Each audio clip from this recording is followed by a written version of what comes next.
Coucou la famille, c'est votre Saint-Père, les souverains pontifs dans son nouveau numéro aujourd'hui, Saint-Père seul. Et pourquoi il est seul? Parce qu'il s'agit ici de son côté philosophe. Nous sommes venus à tout moment, pendant un temps, les gens étaient en train de me lire et n'arrivent pas à cerner les méandres de tout ce que j'étais en train de poster de ma plume. C'est que j'aime tant et j'ai dédié une plume du jour à un individu qui est essentiellement lié à cette beauté d'écriture, qui est essentiellement lié à cette idée dégagée derrière ma plume. Et aujourd'hui, je suis venu philosopher ensemble avec vous en ce qui concerne l'amour.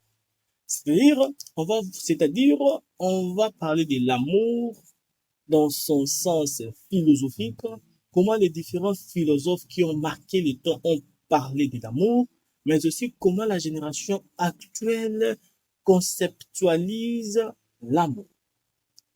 Avançons dans ce nouveau numéro ensemble avec votre Saint-Père, pensons, réfléchissons et discutons sur l'amour. C'est parti. Ah oui, comme on disait tantôt, nous allons discuter autour de l'amour, mais nous allons d'abord prendre le premier point, l'amour comme étant une illusion optique. Là, ça nous ramène chez les photographes. Étonnant, mais c'est important. La notion essentielle à retenir sur ces points. La beauté d'une photo dépend de l'angle dans lequel les photographes a pris sa photo. C'est-à-dire la beauté d'une photo chez les photographes, chez les shooters, nos amis, ça ne dépend pas d'une simple figure bonne. C'est-à-dire ça ne dépend pas d'une beauté de la personne, ça ne dépend pas de la beauté de la personne, mais c'était beauté, c'était ces sentiments-là qui ressortent des photographes lorsqu'ils prennent la photo, ça dépend de l'angle dans lequel il prend sa photo. Et ici, si nous prenons l'amour dans ce sens, nous allons rejoindre notre ami Platon, qui disait que l'amour est né suite à un vide, suite à un manque. Ce dernier disait que l'homme est né avec un manque dans son cœur. Pendant un temps, il grandit avec ses manques, et ces manques est comblé les jours où il raconte son amour. Mais, quid de ces manques? Ici, l'idée matricielle est essentielle pour que l'amour soit un élément essentiel qui vient combler un vide, qui vient, qui vient combler un manque qui vit longtemps dans la pensée de l'être humain. Platon disait que quand on aime dans son vrai sens, on ne regarde pas la personne telle qu'elle est, mais on regarde les vides que la personne vient combler en nous. C'est-à-dire, on s'intéresse pas à l'imperfection de son partenaire, mais on s'intéresse à ce qu'elle peut apporter à notre vide. L'homme est essentiellement incomplet. Et l'amour vient dans la vie de l'homme, bon, je parle de l'homme avec un H majuscule, c'est-à-dire fille comme garçon. L'amour vient pour combler ses manques. L'amour vient pour combler ses vides. C'est-à-dire, il ne faut pas confondre l'amour et les besoins. Il ne faut pas confondre l'amour et les désirs. Non plus, il ne faut pas confondre l'attachement et la destinée. L'amour vient combler ses vides. C'est-à-dire, une femme avisée, un homme avisé ne cherche pas la personne qui incarne la beauté du monde. Ne cherche pas le prince charmant, ne cherche pas la demoiselle, la princesse imaginaire. Mais un homme avisé, une femme avisée cherche un homme, cherche une femme qui peut combler les vides qui vit en elle, qui peut venir couvrir ses imperfections. C'est ça l'importance. La génération actuelle doit savoir que l'amour n'est pas un simple sentiment qu'on peut ressentir pour quelqu'un. Mais l'amour, c'est suite à certaines pensées, tu dois réfléchir sur ce que la personne peut t'amener. Il y a certaines personnes, lorsqu'elles viennent dans ta vie, tu te rends compte qu'il n'y a aucun changement. Mes amis, je précise, aucun changement. Et là, c'est pas la personne idéale. Moi, je pense que connaître la personne idéale, la personne qui est appelée à faire route ensemble avec nous pour gagner notre destinée, c'est l'importance des vides que la personne vient combler à nous. Comme étant des êtres humains imparfaits, comme étant des êtres humains plutôt incomplets, on a besoin de quelqu'un qui peut nous rendre complets. Et l'essence même du mariage, c'est rendre complet l'autre. Parce que lorsqu'on se marie, lorsqu'on se met ensemble, on devient une seule personne. Mais cette fois-ci, cette personne n'est plus une personne incomplète, mais c'est maintenant une personne complète. Pourquoi? Parce que son partenaire est venu couvrir ce qui rendait l'autre incomplet et de l'autre, ainsi vice-versa. C'est ça l'essence. Moi, je vous interroge sans peur vous exhorte. Les seuls critères à regarder pour choisir son partenaire, c'est de voir ce qu'elle peut apporter dans ta vie. C'est de voir les vides qu'il peut venir combler dans ta vie. Il ne faut pas confondre, il faut pas tituber, il faut pas réagir directement à ce que vous appelez souvent les coups de foudre. C'est ce qui détruit la génération actuelle. Les plaisirs, les sentiments là qu'on ressent dans son cœur, comme si on aime quelqu'un, c'est pas une fin en soi pour se mettre dans une relation. Mais regarde ce que la personne peut t'amener. L'amour comme sentiment, c'est un cycle. Et tout cycle est appelé à prendre fin. Et lorsque ça prendra fin, qu'est-ce qui va faire maintenir votre relation? Il arrive des temps où tu ne ressens plus des sentiments pour quelqu'un. Tu ne ressens plus rien pour ton partenaire. Tu vois ton partenaire comme étant un élément de colère, un stimulant de nervosité. Mais comment tenir bon dans une relation face à tout ça? C'est lorsqu'on avait fait un choix sur base de ce que la personne ou le partenaire peut combler, de ce que la personne peut amener dans ta vie. C'est à ce moment-là que vous pouvez tenir bon dans une relation. C'est pas un simple sentiment, mes amis. Arrêtez ces conneries, arrêtez ces trucs bizarres. Oh non, je ressens des sentiments pour ces garçons. Un coup de foudre, c'était naturel. Mais c'est l'imbécilité, c'est l'idiotie. L'amour, tu peux pas te prendre ta vie. La relation que tu bâtis aujourd'hui c'est pour ta vie future. Même si cela peut prendre fin, mais ça doit impacter. Pas ça, ça doit. C'est-à-dire, chaque relation que vous essayez de mettre, de conclure dans votre vie, ça impacte d'une manière négative ou positive votre vie. C'est-à-dire, vous devez bien choisir vos partenaires. Non sur base d'un sentiment quelconque, mais sur base de ce que l'autre peut t'apporter. Parce que lorsque le sentiment ne sera plus là, ce que l'autre peut apporter sera l'élément qui va maintenir votre relation jusqu'à vos objectifs. C'était votre continuons ce nouveau numéro avec notre deuxième élément. C'est parti. Saint-Père Média. Saint-Père Média. Saint-Père Média. Ah oui, une fois de plus, et Saint-Père est de retour pour vous parler de notre deuxième élément qui va caractériser l'amour dans la génération actuelle. L'amour comme étant, l'amour comme étant une perte de liberté. Pourquoi ne pas faire appel à la philosophie que j'ai tant chérie, la philosophie de notre aîné Jean-Paul Sartre. Ces derniers disaient que aimer, c'est vouloir être essentiel dans la liberté de l'autre. C'est-à-dire quand on aime, on doit avoir le désir là d'être essentiel dans la liberté de l'autre et non vouloir être un tout pour l'autre. C'est-à-dire, la génération actuelle court un grand danger. C'est-à-dire, quand on aime quelqu'un, on devient un tout pour la personne. Et lorsque on devient un tout pour la personne, la liberté de notre partenaire est menacée. Ne confondez pas des choses, ne vous faites pas des philosophies inutiles que son partenaire doit être tout pour toi. Ça n'existe pas. L'homme n'est pas une totalité de qualités. Chaque être humain a besoin des amis, a besoin d'une meilleure amie, a besoin d'un meilleur ami, a besoin des proches, a besoin de sa famille, a besoin de ses soeurs et frères, a besoin des personnes qui peuvent l'aider financièrement, même au-delà de son partenaire. Quand tu prends quelqu'un, tu fais de ce quelqu'un un tout pour toi, tu menaces même sa propre liberté. Si tu veux être plutôt un tout pour ton partenaire, tu menaces sa liberté. Pourquoi? Parce que tu vas confondre l'amour et la possession. C'est deux choses différentes, mesdames et messieurs.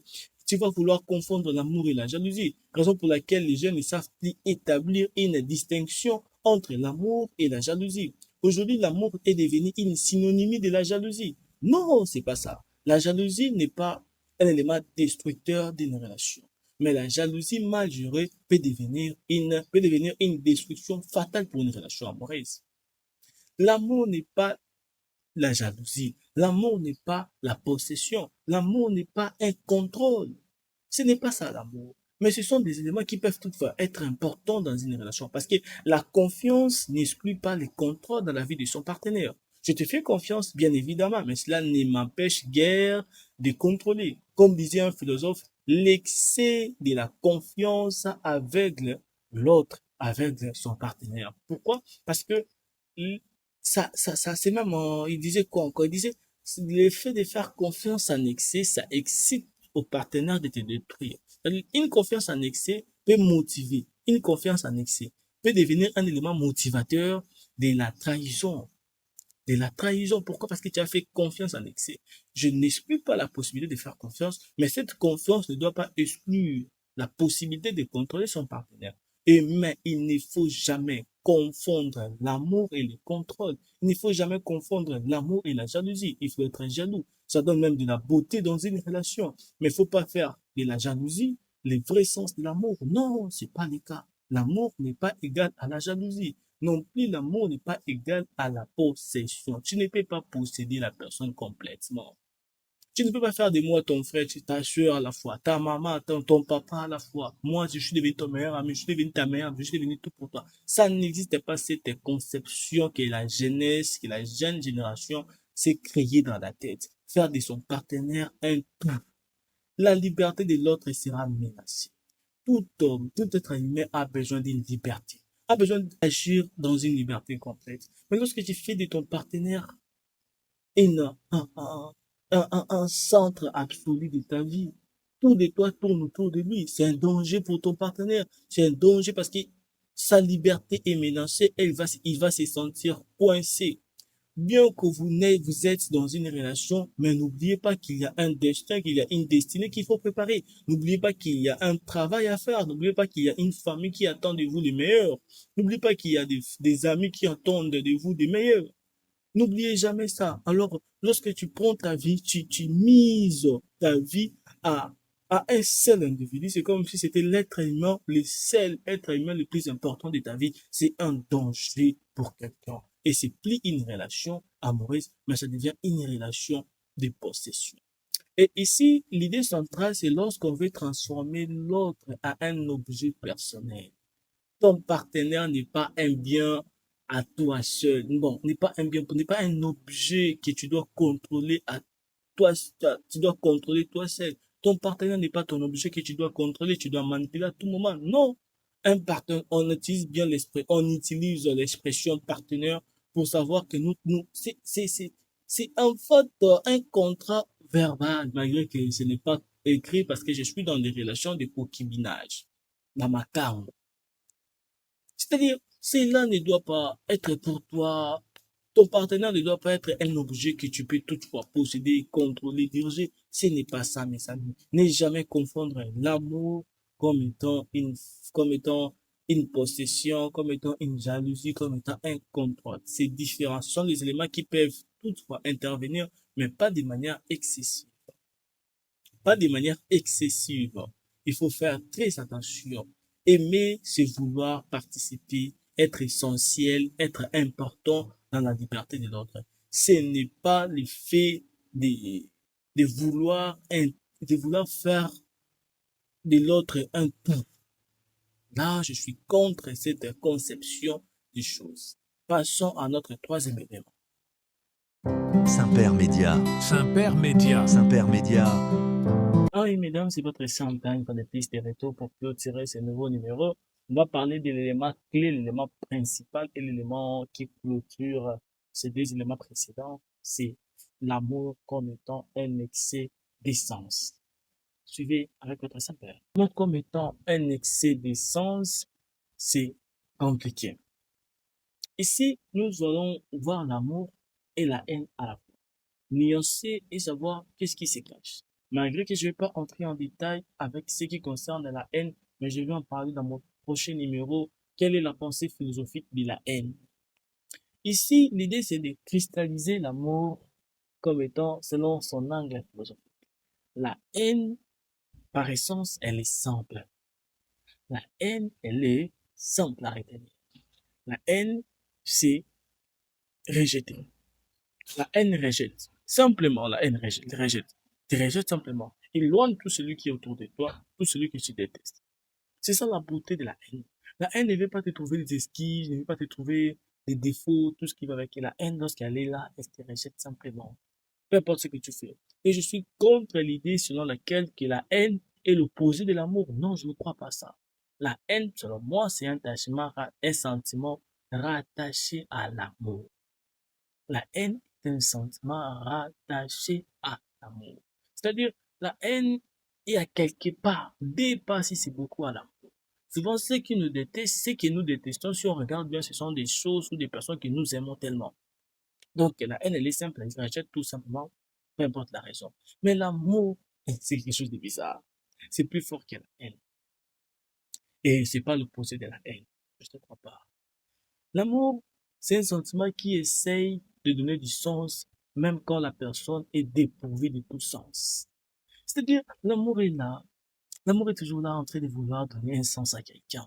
Donner un sens à une femme qui n'est pas très dans l'actuel. L'amour est là pour créer se faire des idées, c'est-à-dire, au point que tu penses que ta copine ou ton gars, c'est le plus beau ou c'est la plus belle au monde.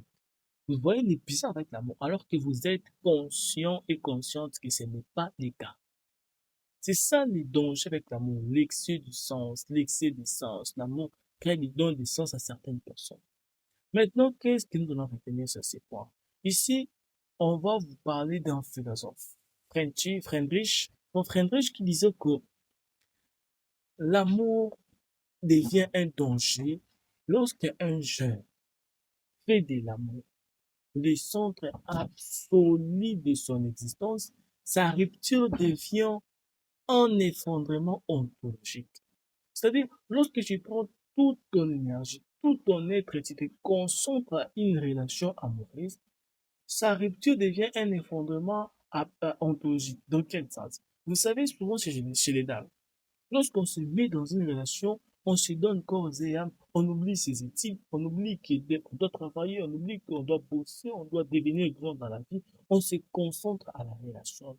Tu fais de la relation un centre absolu de ton existence. Il faut le savoir que sa rupture sera un effondrement, sera une fin, sera une destruction de ta vie. Et souvent, les femmes ont tendance à dire que lorsque tu prends un homme dans une bassesse et quand il devient là, il te lâche lui la femme de ses peines, la femme de ses souffrances. Mais mesdames, vous voulez quoi? Puis il y a certains hommes qui soutiennent ces pensées. Il ne faut jamais oublier la femme de ta souffrance. Mais non, vous pensez quoi? Vous pensez quoi finalement? Qu'un homme qui est ministre va accepter d'épouser une fille sitoche, même si tu m'as aimé quand j'avais rien, c'est un sentiment qui t'aille. Tu restes sitoche, moi je deviens ministre, tu crois que moi, tu crois que tu penses que moi je vais prendre les risques, moi je vais prendre les risques, comme étant un homme politique et ministre, d'épouser une femme sitoche. Non! L'amour ne doit pas être, tu dois pas tout te concentrer là-dessus, un point focus pour toi, tout les doigts tournent autour de ça. Mais non, quand on s'aime, on doit se construire. Je dois pas seulement être un partenaire sexuel pour toi. Je dois pas seulement un homme que tu soutiens. Non, il faut aussi se soutenir soi-même. Aimez-toi, aime-toi toi-même. Il faut d'abord commencer par s'aimer. Comme disait quelqu'un il n'y a pas longtemps, un philosophe, lors d'une discussion, il dit que la charité ordonnée commence par soi-même. C'est-à-dire, lorsque tu veux construire, c'est de cette manière qu'il avait explicité, lorsque tu veux construire une personne, commence d'abord par te construire soi-même. Les dangers, c'est quoi? Quand un homme monte, toi, tu restes là. C'est un danger. Mais si tu veux que je monte, toi aussi, travaille sur toi. Étudie, toi. Bosse. Bosse à travers ensemble avec moi. Étudie avec moi. Ça ne veut pas dire que tu dois devenir forcément studio ou quelque chose de ce genre. Non. Mais on travaille ensemble. De sorte que quand j'arrive là, toi aussi, tu arrives là. Et nous deux, il y a match. Nous deux, ça marche. Les enfants des riches se poussent entre eux. Très souvent, les femmes, les enfants, les filles des enfants riches qui ont tenté d'épouser les hommes des enfants pauvres ont mal. L'histoire finit toujours mal. Pourquoi? Parce que cette pauvreté a créé une mentalité dans l'homme ou dans la femme. Et ça devient dangereux à la fin parce que la conception n'est pas la même. On doit avoir une femme qui pense comme vous. C'est-à-dire, quand moi je monte, quand tu m'aides à monter, aide-toi aussi à monter. Quand on arrive là, je deviens ministre, tu deviens peut-être professeur des universités. L'amour ne t'empêche pas de travailler sur toi. Pourquoi tu veux faire de l'amour le centre absolu de ta vie? Pourquoi tu veux faire de la vie d'un homme le centre absolu de ta vie? Tu veux toujours passer du moment avec lui, faire des sorties. Mais ça te profite en quoi? En quoi ça te profite? Si aujourd'hui je t'ai quitté, tu vas regretter. Tu vas dire que j'ai fait tout pour lui, mais il est levé là-bas, il m'a lâché. Mais comment je vais te rester avec toi? Je ne sais même pas nuancer un et une. Tu dis un maman, une papa. Mais dans certains endroits, comment je peux t'amener, même si tu m'as soutenu quand j'étais dans une bassesse? L'idée, c'est quoi? Quand tu es dans une relation de concubinage, il faut savoir que la rupture est un droit pour l'autre. Te quitter, c'est un droit pour l'autre. Tu as ce droit-là de quitter ton concubin, ta concubine. Pourquoi? Parce que pendant le concubinage, c'est une période de sélection. Quand tu vois déjà les symptômes, les symptômes de l'échec, mesdames, messieurs, il faut se retirer. Il faut pas prendre le risque inutile. L'excès d'essence, il faut pas vous laisser emporter par ces points, l'excès d'essence. Ne donne pas d'essence à quelqu'un qui n'en a pas. C'est ça les dangers. Le danger voudra que l'amour ne soit pas un point, un centre absolu de ton existence. Quand l'amour devient le centre essentiel de ton sens, sache que le jour où cet amour va prendre fin, tu vas perdre aussi ton identité. Et quand tu perdras ton identité chez les femmes, c'est comment?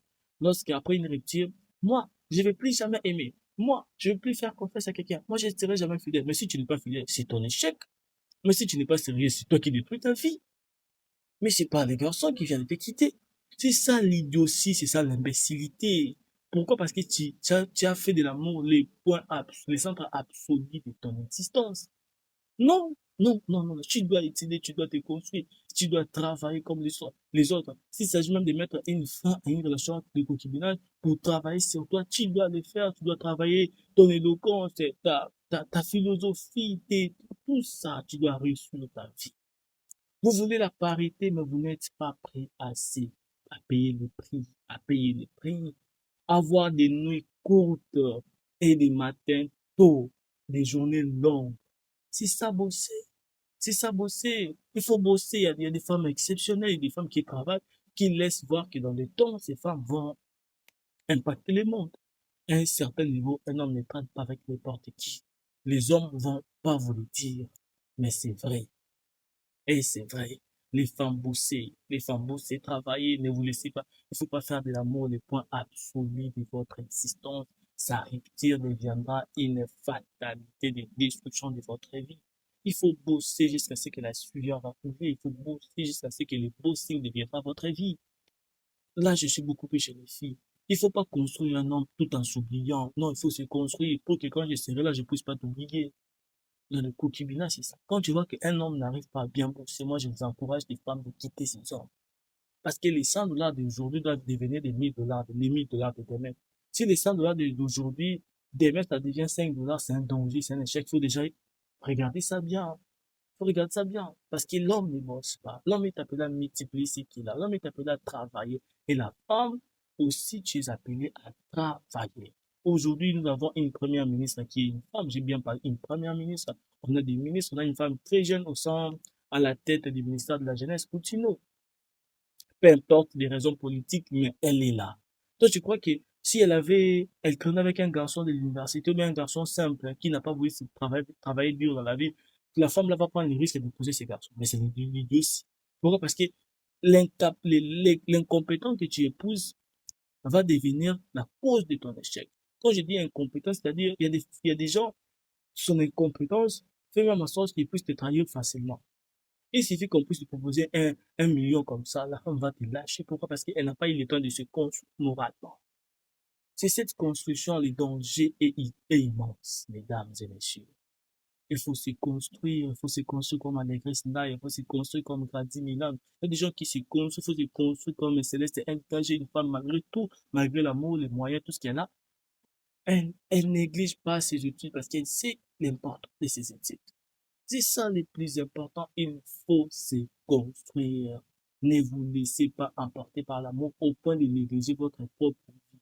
Quand il sera là ou elle sera là, toi tu restes là, il n'y aura plus marche, il n'y aura plus conception des choses. Toi-même, tu vas constater qu'entre mon gars et moi, il y a une distance de compétences et tu seras lésé à tout moment parce que, à la présence de mes amis, j'aurais du mal à te présenter.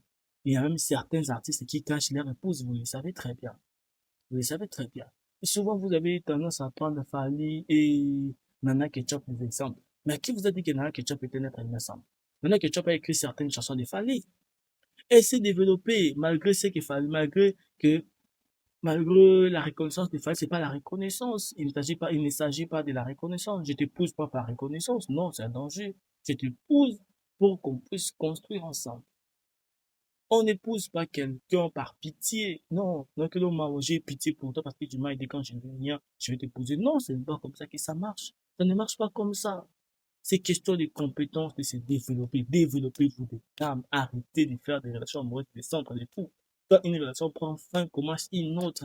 Arrêtez de faire des idées, des imbéciles. Vous prenez, c'est quoi les soucis avec les dames? C'est quoi les soucis avec les gens? Certains hommes disent que, oh, moi j'étais fidèle, mais une femme a trahi, des raisons pour laquelle je ne peux jamais, je ne peux plus prendre le risque d'être fidèle. Mais homme, que tu as aussi là, tu as aussi les kilos là de dire que je suis un homme. Tu as aussi les kilos là. Pourquoi? Parce que tu as fait de la relation le centre absolu de ton existence. Et quand cette relation s'est effondrée, tu es devenu un homme dépourvu de ton identité, dépourvu de sens. Pourquoi? Parce que la relation est partie avec ton identité et ton sens. L'idiotie et l'imbécilité ne cessent de vous environner. Après une relation, c'est une autre relation. L'amour. Il faut avoir le courage d'aimer. Il faut avoir le courage d'aimer après une rupture. Il y a un président au nom de Nicolas Sarkozy. Rupture avec son mariage alors qu'il se prépare pour devenir président. En 2007, il devient président. Et en 2007, il divorce. En 2007, il se marie et il vit son parcours. C'est ça un homme. C'est ça un être humain. Un être humain est appelé à rajeunir. Après une déception, à se renaître. La renaissance doit être permanente dans la vie des êtres humains. Pourquoi? Parce que la déception sera toujours là. Sera toujours là. Ne vous laissez pas emporter par les sentiments de vos relations amoureuses. Soyez fidèles, mais cela ne vous empêche pas à travailler sur vous, sur vos relations et tout ce qui va avec. C'était votre simple des conseils magnifiques. C'était un moment de philosophie autour de l'amour. Continuez à liker et à partager notre lien TikTok, YouTube. Suivez-nous sur YouTube, c'est Saint-Père Média. Suivez-nous sur Facebook, Saint-Père Média Presse. Suivez-nous sur TikTok. Nous sommes sur toutes les formes de net. Restez bien chez vous. C'était votre Saint-Père. Saint-Père Média. Saint-Père Média. Saint-Père Média. C'est votre Saint-Père. Restez branchés.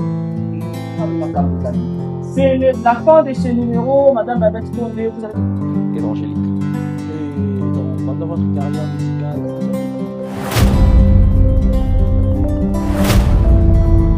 Saint-Père Média. Saint-Père Média. Saint-Père Média.